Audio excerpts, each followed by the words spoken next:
Hello mga mami! Meron na naman po akong bagong ipapakita sa inyo na cake video na in-order ng aking classmate na si Ma'am Cheche de Vega. Ito po yung aming cake and cupcake tower na pinopromote po ngayon. Ang ginawa ko pong cake base para sa order nila ay mocha chiffon cake. Yun po yung kanilang request. Tapos nilagyan po natin ng Bakersfield na whip it dun sa kanyang filling at chocolate chip para merong texture yung cake nila. So, una kinover ko lang muna yung ating cake ng white frosting. At pagkatapos, naglagay tayo ng black na frosting dito sa may gilid ng cake. Actually, hindi natin siya pupunuin. Diyan lang siya sa may pinakababang part. Yung merong may matitira na frosting dun sa gilid at traceable pa siya. Pagkatapos nilagyan din natin ng gold leaf yung pinaka-edge ng black frosting tulad nung design na ibinigay sa akin ng aking client. Bali, medyo matrabaho lang yan kasi isa-isa talaga siyang ikakabit pero napakaganda naman kapag natapos. Kumuha din ako ng isang maliit na lalagyan tapos nilagyan ko ng konting-konting ram at nilagyan ko siya ng gold na luster dust na edible. Para ito po yung lalagay natin na parang splash effect dun sa ating cake para magmukha siyang parang marble. Nung una, medyo nahirapan akong ilagay yung ating splash effect kasi halos ayaw niyang matanggal dun sa pinaka-brush. So, ang technique pala dun mga mami, kailangan medyo lumayo ka tapos ihahampas mo talaga yung pinaka-brush kasama yung liquid para mag-transfer siya dun sa ating cake. So, nung nakuha ko na yung technique, mas madali na yung paglalagay ko nung ating gold liquid.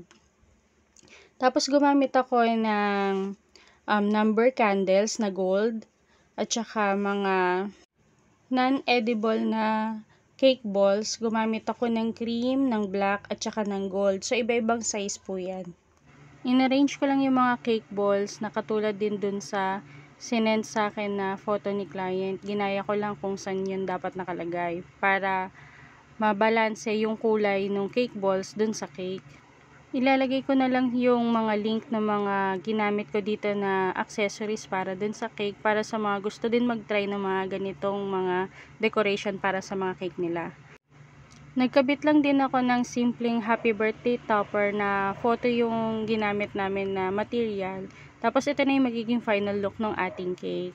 Simple lang pero ang ganda. Tapos nag-prepare na ako ng 2 dosena na mocha cupcake. Tapos nilagyan ko lang siya ng white frosting. Nilagyan ko siya ng gold ragis. Tapos meron pa yung kasama na 24 pieces din na photo cake toppers para magandang tignan siya kapag naka-arrange na siya dun sa ating tower. Kasama na po yung tower dun sa package, bali sa inyo na po yon. Ang kagandahan na to, pwede nyo po siyang i-reuse kapag meron po kayong panibagong event.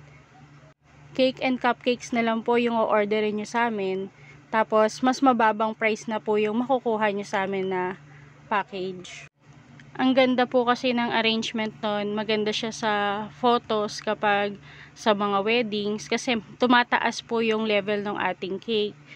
At ang kagandahan nun, meron siyang 8x4 na cake, round cake para dun sa celebrants or sa family ng celebrant. And then yung 24 pieces cupcake ay para naman po dun sa mga bisita na uma-attend dun sa event. So, hindi nyo na kailangan mag-slice, hindi na magiging dagdag effort pa para dun sa inyong party. Gusto ko pong magpasalamat kay Ma'am Cheche sa pag-support nila dito sa aming small business at sa pagtitiwala nyo po dito sa amin na kami ang makakapag-provide na magandang cake para sa birthday celebration ng nanay nyo po. So, ito na yung magiging final look ng cake. So, napakaganda, mataas, at ang elegant niyang tignan. So, ito rin yung mga sample pa namin ng mga cakes na ginawa namin sa ibang events, sa ibang weddings. So, pwede din siya sa mga birthday party, sa mga theme cakes. Maganda din po ito. So, try nyo na rin po.